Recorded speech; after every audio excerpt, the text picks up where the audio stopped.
In married بچیاں آج کل ان کے ہارمونل امبیلنس کی وجہ سے بہت زیادہ یہ پرابلمز آتے ہیں، تو اس کا مطلب ہے اس وقت یہ لگژری نہیں رہتی، یہ نیڈ بن جاتی ہے. Exactly. اور مجھے یہ بتائیے گا کہ نیڈ بیسس پہ پیشنٹ فلو کتنا ہے اور لگژری کی بیسس پہ کتنا ہوتا ہے آپ کی اسپیشلٹی میں؟ نیڈ بیسس پہ زیادہ ہے. وہی بات ہے کہ young girls as well as even جو ان کی بھی شادی ہونے والی ہے وہ بڑی کانشیس ہوتی ہیں کہ ہمارے چہرے پہ بال ہیں، جسم پہ بال ہیں. ان کی خواہش ہوتی ہے کہ ہمیں ٹریٹ کیا جائے، ہمیں جلدی سے جلدی اس سے نجات ملے. کئی بچیاں اور ایون میرڈ عورتیں یا ایون مڈل ایج عورتیں بھی پگمنٹیشن، ملازمہ ایک ایسی چیز ہے which is very common in Pakistan. Exactly, بالکل صحیح. اور ہر عورت چاہتی ہے کہ میں میک اپ کے فری کے بغیر اچھی لگوں، اس میں مجھے کور نہ، ایگزیکٹلی مجھے ہیوی میک اپ سے کور نہ کرنا پڑے، کیونکہ ملازمہ اتنی ایسی چیز ہے جو سائیکولوجیکلی بھی انسان کو امپیکٹ کرتی ہے. بالکل ایسے ہی ہے، کانفیڈنس لیول گر جاتا ہے. بالکل صحیح ہے. اسی طرح ہیئر لاس، اسکیلپ پہ بالوں کا جھڑنا، وہ بھی ایک ایسا ہے کہ پیشنٹ کو آنا پڑتا ہے، وہ آپ اوائڈ نہیں کر سکتے. اسی طرح کئی چیزیں ہوتی ہیں، کئی لوگ ہیں کہ بہت ٹرائی کر رہے ہیں کہ ہم نے ویٹ لوز کرنا ہے، ایکسرسائز کر رہے ہیں، ڈائٹنگ کر رہے ہیں، کوئی اثر نہیں ہو رہا، تو they do need an additional technology کی help to help them lose fat. تو وہ ویٹ لاس کے لیے وہ پھر آتے ہیں. اس کے لیے کرائیو لائپولیسس ہے ہمارے پاس، کیویٹیشن ہے، ریڈیو فریکوینسی ہے، ہائیفو ہے.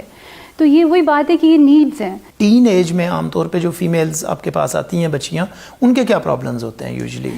ان کا مین پرابلم ہوتا ہے acne and increase facial hair. یہ دو چیزیں جو ہیں ان میں بہت کامن ہیں. اوکے، تو کیسے ٹریٹ کرتی ہیں آپ انہیں؟ دیکھیں یہ سارا ہمیں ان کو پورا ایگزامن کرنا پڑتا ہے، ٹیسٹ کرانے پڑتے ہیں to rule out polycystic ovaries. Polycystic ovaries بہت کامن ہے آج کل نا، اور اسی کی جو ہے نا اسکن پہ اس طرح اثر نظر آتے ہیں، اس کے اثرات کہ ایکنی ہو رہی ہوتی ہیں بچیوں کو، فیشیل ہیئر انکریز ہو رہے ہوتے ہیں. تو بھی سارا اس کو ہم ایویلویٹ کرتے ہیں، اسیس کرتے ہیں، then we go for towards the treatment. Laser hair removal is very effective for permanent reduction in hair growth. اس کے سیشنس وہ لیتے ہیں اور ان سے کافی ان کو فرق پڑتا ہے.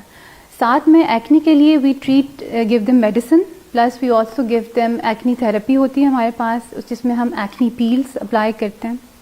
ایکنی پیلز جو ہوتے ہیں وہ کیمیکل پیلز ہوتے ہیں، سیلیسلک ایسڈ اپلائی کیا جاتا ہے. پھر اس کے بعد ہائی فریکوینسی ٹریٹمنٹ دیتے ہیں to kill the bacteria and to clean up the pores. Then we do IPL. Result کیسا ہے اس کا؟ بہت اچھا رزلٹ ہے. بیکاز میں نے دیکھا ہے کہ ایکنی کا جو ٹریٹمنٹ ہے وہ عام طور پہ بہت کرونک چلا جاتا ہے، 2 سال 3 سال سلو ڈاؤن کرتے ہیں پہلے پروسیجر کو، پھر اس کے بعد بیکٹیریا کو that take time to kill them.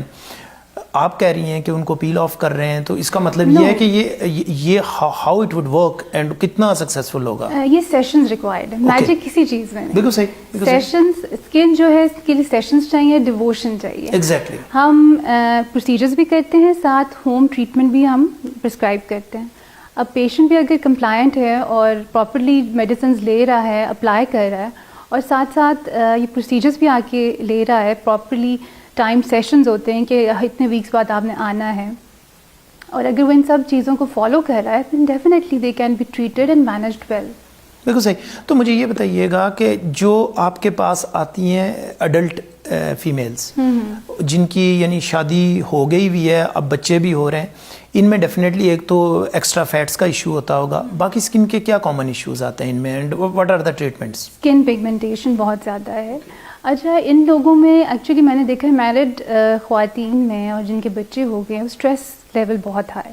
اچھا، اسٹریس جو ہے نا ہر چیز کو ورسن کر دیتا ہے، فیملی کا اسٹریس، سوسائٹی کا اسٹریس، کریئر کا اسٹریس. یہ ان لوگوں میں ایکنی بھی ڈیولپ ہو رہی ہے، ٹھیک ہے، ان میں پالیسسٹک اووریز بھی ڈیولپ ہو رہی ہیں، پگمنٹیشن ہے، رنکلنگ اور سیگنگ آف اسکن بہت جلدی شروع ہو جاتی ہے. بالکل صحیح. اور وہ پہلے اس کو اگنور کرتی رہتی ہیں، so much busy in their life and their children and family and career. اور پھر جب ان کو ٹائم ملتا ہے یا کوئی ایک دم سے ان کو احساس ہوتا ہے کہ نہیں ہمیں کچھ کرانا چاہیے، تو پھر دے ڈیفینیٹلی کم. اور ایکنی کے لیے بھی آ رہی ہوتی ہیں، ٹریٹمنٹ آف فیشیل ہیئر بھی آ رہی ہوتی ہیں، pigmentation, melasma, anti ageing for skin ریجوونیشن.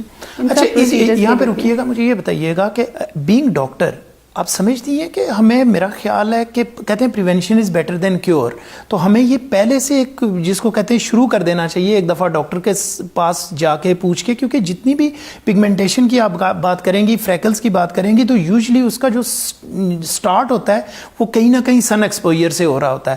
تو آپ کا پریونشن کے بارے میں کیا خیال ہے ایسے پیشنٹس کی؟ بالکل آپ صحیح کہہ رہے ہیں, بچپن سے ہی سن بلاک یوز کرنے کی عادت جو ہے نا کرنی چاہیے, کیونکہ سب سے زیادہ ڈیمیج جو ہے ہمیں یہ سن ریز اور یہ جو ایون اب تو کہتے ہیں LED لائٹس اور جو انڈور لائٹس ہیں یہ بھی ہماری اسکن کو بہت ڈیمیج کرتی ہیں. ایون ہم اگر گھر کے اندر بھی ہیں تو تب بھی ہمیں سن بلاک لگانا چاہیے, اور اگر آپ بچپن سے لگانا شروع کر دو گے تو پھر آپ کے اندر ایشوز ہی نہیں آئیں گے. ٹھیک ہے, یہ جو فوٹو ڈیمیج ہے تھیوریٹیکلی تو بہت اچھا ہے, پریکٹیکلی پاسبل نہیں ہے بیکاز ہم نہیں کر سکتے. لیکن یہ ہے کہ بینگ ڈاکٹر آپ یہ ضرور ریکمینڈ کریں گی کہ وہ خواتین جو دھوپ میں جن کا ایکسپوئر ہے انہیں کوئی نہ کوئی سن بلاک ایز جو انہیں سوٹ کرے as per their skin requirement وہ ان کو میرے خیال سے اپلائی کرنا چاہیے. تو شاید ملازمہ ہو گیا یا آپ کی فریکلز ہو گئے یا آپ کی باقی اسکن سے ریلیٹڈ ڈیزیزز ہیں ان کو انسیڈنس کو منیمائز کر سکتے ہیں, ختم تو نہیں کر سکتے. ڈیفینیٹلی. ٹھیک ہے, یہ کچھ جو مین فیکٹرز ہیں جو لیڈ ٹو پگمنٹیشن اور یہ اسکن ڈیمیج, ایک تو یہی کہ سن بلاک نہیں یوز کرنا, ٹھیک ہے. Number 2 stress. نمبر 3 کئی دفعہ وہ اس قسم کی دیسی کریمز یوز کر رہی ہوتی ہیں جو اسٹیرائڈ بیسڈ ہوتی ہیں. اچھا, ہائپر پگمنٹیشن کی ہم نے بات کی تھی اور ہم نے ملازمہ کی بات کی تھی, بہت کامن ہے, اور میں نے یہ دیکھا ہے کہ جس فیمیل کو ایک دفعہ یہ ڈیولپ ہو جائے بہت ریئر ہوتا ہے کہ وہ ریورٹ ہو. پرابلم کہاں آتا ہے؟ کیا ڈاکٹر مطلب اس کا ٹرولی واقعی کوئی ٹریٹمنٹ نہیں ہے, یا اتنا پرولونگ ٹریٹمنٹ ہے کہ لوگ پرسسٹ نہیں کرتے, یا کوئی تیسرا ایشو ہے؟ اچھا, ملازمہ جو ہے نا ڈپینڈ کرتا ہے یہ ایپیڈرمل ہے کہ ڈرمل ہے. اگر ایپیڈرمل ہے تو اٹس ایزیئر ٹو ٹریٹ اور بڑا اچھا رسپونڈ فوراً دیتا ہے ٹریٹمنٹ کو. اگر ڈرمل پلازما ہے تو وہ ذرا ٹائم لگاتا ہے, اور کئی دفعہ یہ ہو جاتا ہے کہ ایپیڈرمل ہی لانگ رن میں ڈرمل ہو جاتا ہے اگر انٹریٹڈ چھوڑا جائے, ٹھیک ہے, تو وہ پینیٹریٹ کرتا جائے گا. ایگزیکٹلی, تو وہ ذرا ڈیفیکلٹ ٹو ٹریٹ ہوتا ہے ڈرمل. لیکن وہی کہ پیشنٹ کی کنسسٹنسی بہت امپورٹنٹ ہے کہ وہ جو ہمارے پاس پروسیجرز ہیں ان کے لیے آئے, پلس وہ گھر پہ بھی جو ہم کریمز اور میڈیسنز دے رہے ہیں وہ یوز کرتا رہے. اور ڈرمل کا یہ کہ کافی حد تک تو لائٹ ہو جاتا ہے لیکن ڈس اپیئرنس کا کوئی گارنٹی نہیں کر سکتا. بالکل صحیح ہے. ڈاکٹر صاحبہ لاسٹ پہ مجھے یہ بتائیے گا, کیونکہ ہم یہ چاہتے ہیں کہ لوگ سکن کو گلو تو کروائیں, یہ سفید کروانے کے یا ان چکروں میں پڑھ کے اپنی سکن کو خراب نہ کریں, کہنے کے باوجود لوگ باز نہیں آتے. آپ کیا سجیسٹ کرتی ہیں کیسے اس کو منیمائز کیا جا سکتا ہے اس پرابلم کو؟ the goal should be a healthy glowing skin. ٹھیک ہے, اگر آپ کی اسکن ہیلدی ہے, گلو تو ہیلدی ہے اور آپ اس کی اچھی کیئر کر رہے ہو تو وہ گلو کرے گی, اور وہ جو گلو ہوتی ہے وہ بہت ہی خوبصورت لگتا ہے انسانوں سے. یہ بندے کو کہنا کہ نہیں میں گورا ہو جاؤں یا مجھے اپنا سانولا رنگ پسند نہیں ہے, یہ بالکل غلط ہے, اور اس کو ایسے پروموٹ بھی نہیں کرنا چاہیے. جو یہ کہہ رہے ہیں ان کو تو بالکل, یعنی کہ 15 دن میں تو کوئی گورا نہیں ہو سکتا. اگر ایسا پاسبل ہو تو پورا افریقہ گورا ہو چکا ہوتا ابھی تک, ٹھیک ہے نا. اور وہ ان چکروں میں غلط الٹی سیدھے کریمز یوز کرتے ہیں, میڈیسنس کھاتے ہیں, اور وہ پھر اتنا ورسٹ ملازمہ کے ساتھ الٹا ہوا ہمارے ساتھ پگمنٹیشن کے ساتھ اور سائڈ افیکٹس کے ساتھ ہمارے پاس آ رہے ہوتے ہیں, and it becomes sometimes very difficult to treat. تو پیشنٹس کو چاہیے کہ آپ صحیح ڈاکٹر کے پاس جائیں.